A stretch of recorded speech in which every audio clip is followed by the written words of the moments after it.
Fala vets, tudo bem com vocês? Estamos aqui para mais uma aula e na aula de hoje nós vamos falar sobre síntese cirúrgica, que é o grande foco do nosso curso. E então, o que seria essa tal de síntese cirúrgica, professor?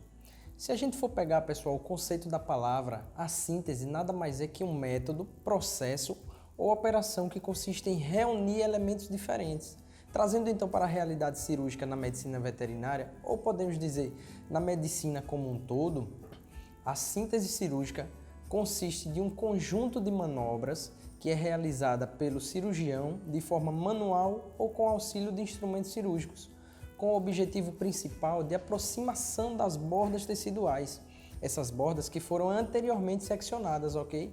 Guardem esse conceito. Aí vocês me perguntam, professor, essa união, o que é que ela visa? Ela visa facilitar um processo fundamental em um pós-operatório, que é o processo de cicatrização de um ferimento que foi aberto de forma intencional, no caso de cirurgia, ou que foram abertos em casos acidentais, como um corte, uma mordida, um atropelamento, dentre várias outras causas, certo? Mas professor, então a cicatrização só se inicia quando se realiza a síntese dos tecidos?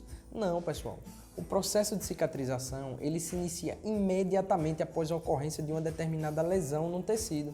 Haverá então uma gama de eventos bioquímicos que farão com que o tecido que foi lesionado anteriormente possa ser substituído por um tecido conjuntivo vascularizado, que irá promover o quê? O restabelecimento da homeostase tecidual. Deu para entender? Vamos lá, para facilitar o entendimento. Veja só, o processo de reparação tecidual, ele é dividido em fases. E quais são essas fases, professor? São as seguintes, anotem aí. Temos a hemostasia, que é a fase a qual podemos considerar delicada, porque ela depende de atividades plaquetárias, de cascata de coagulação, porque na ausência desse processo nós teremos o quê? Uma hemorragia. Então, veja só, quando o tecido é lesionado e sofre alterações nas células endoteliais, os vasos sanguíneos que se rompem e, consequentemente, ao extravasamento de seus elementos, irão incentivar compostos vasoativos a promoverem uma vasoconstrição imediata naquele local, no intuito de quê? De reduzir a perda sanguínea para o espaço extravascular. Ficou claro? Então, eu vou me adentrar não vou me adentrar a tantos detalhes, porque nosso foco é partir o mais breve possível para a parte prática.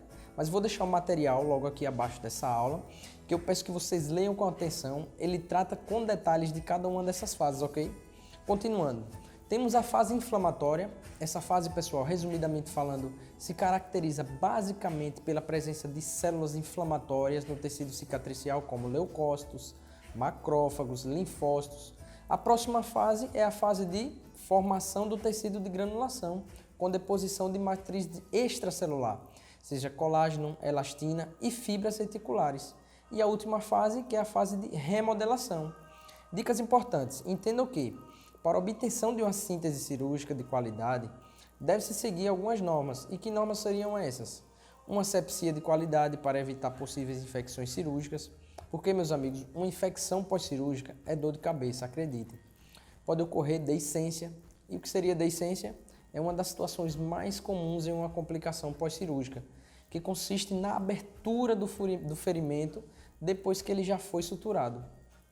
Infecções pós-cirúrgicas, então, fazer de tudo para prevenir que todos esses problemas aconteçam é fundamental, tudo bem?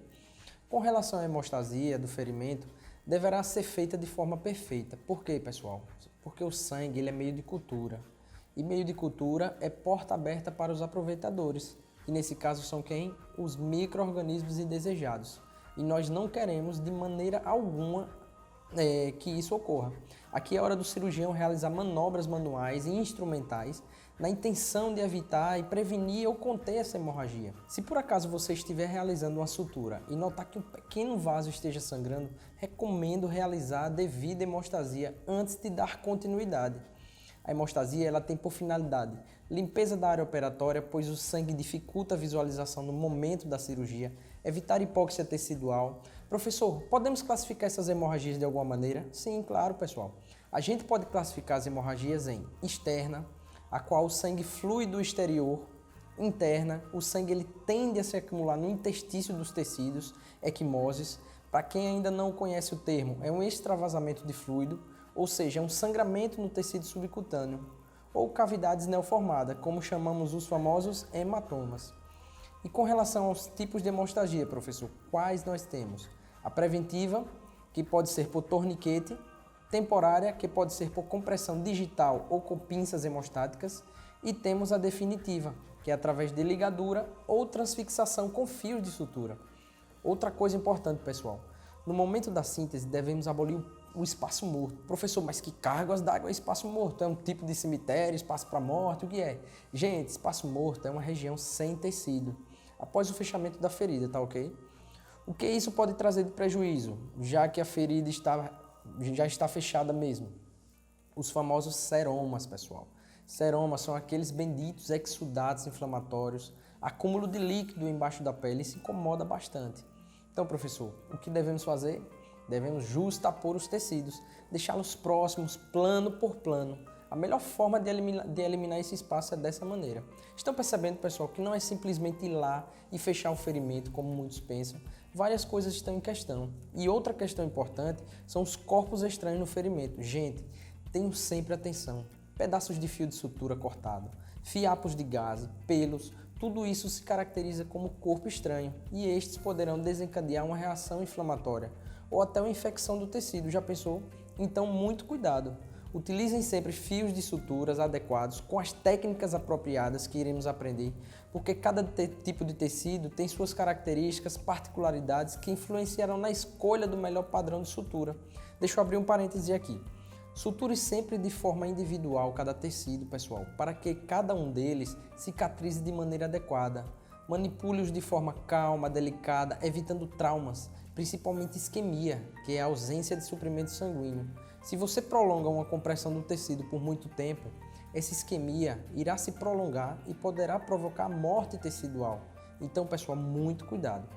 Vinícius, me fale agora o que eu preciso saber, basicamente, para empregar um determinado tipo de sutura. Bom, os fatores que irão definir o tipo de sutura a ser empregado em um determinado tecido, cirúrgico no caso, são, por exemplo, vejam só, tipo de ferida. Será que temos uma ferida limpa? Ou será que essa ferida está infectada? Se tivermos uma ferida infectada, nós temos padrões e fios que deverão ser evitados, como o categute, por exemplo. Não se preocupem, na aula de fios falarei melhor sobre ele e cada um dos fios específicos, tá ok, pessoal? Mas por agora, entendam que esse fio categute, por se tratar de um fio absorvível orgânico, numa ferida infectada, ele poderá sofrer absorção num tempo inferior ao esperado e a cicatrização ficará comprometida, ok? Joia? Pessoal, agora eu quero falar com vocês sobre os tipos de síntese que a gente tem por opção e indicação, claro, escolher. Vamos falar sobre a síntese com sutura e a síntese sem sutura. Na síntese sem sutura, a gente faz uso de adesivos biológicos com a finalidade de uma síntese mais rápida e eficiente. Estes adesivos estão sendo cada vez mais utilizados devido à sua facilidade de aplicação, diminuição do tempo cirúrgico, já que reduzirá o tempo com sutura. Professor, você poderia nos falar os principais tipos de adesivos?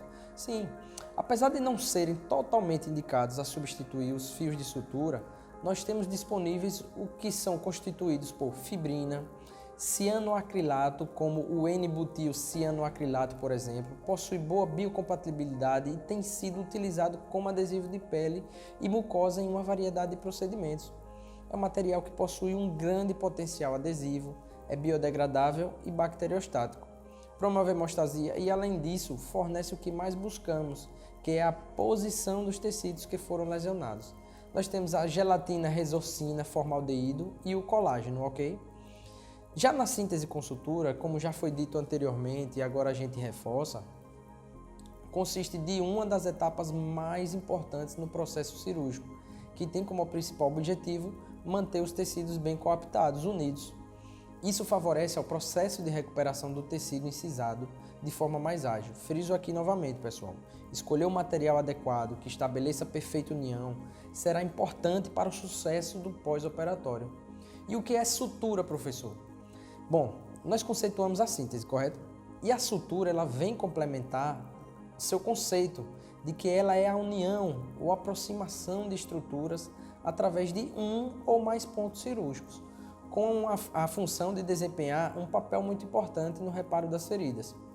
Os diferentes tipos de feridas, eles apresentam diferentes requisitos quanto ao suporte da sutura, dependendo do tipo de tecido e do tempo previsto para a cicatrização, por exemplo. O ponto, por exemplo, ele é a unidade de síntese correspondente ao segmento de fio cirúrgico, entre uma ou duas passagens desse fio no tecido, e que visam, pessoal, um objetivo principal. Qual é esse objetivo? Unir, fixar, sustentar durante todo o processo de recuperação do nosso paciente, ok? E como deve ser a sutura ideal, professor? Existe uma sutura ideal? Pessoal, a sutura ideal, ela deve ser de fácil manipulação, reagir minimamente no tecido, inibir o crescimento bacteriano, manter firmemente o nó, resistir à contração do tecido, absorver o mínimo de reação do tecido cicatrizado, não ser carcinogênica. Ufa! Será mesmo que existe um material tão perfeito assim? O que é que vocês acham, pessoal? Olha, eu vou te falar, não existe, pessoal. Porém, é aí que entra o conhecimento do cirurgião. É você que deverá escolher uma sutura que pelo menos se aproxime dessas qualidades. Entendeu, pessoal? Todas essas qualidades que a gente citamos, para isso você vai contar com uma ampla variedade de fios de sutura e agulhas disponíveis. Veremos nas próximas aulas com mais detalhes esses materiais que irão te ajudar na escolha do melhor material. Pessoal, então é isso. Basicamente vocês já vão se familiarizando com alguns termos que vamos comentando no decorrer das aulas. Eu sei que é muita informação, mas vão fazendo suas anotações, vão parando. Quando tiver alguma dúvida, volte, reveja o conteúdo. Se tiver alguma dúvida, deixe aqui nos comentários. Será um grande canal de discussão para a gente discutir tudo que é aquilo de dúvidas que nós tivermos. Siga as aulas pausadamente, vejam os exercícios e no final lembrem de avaliar a aula, ok?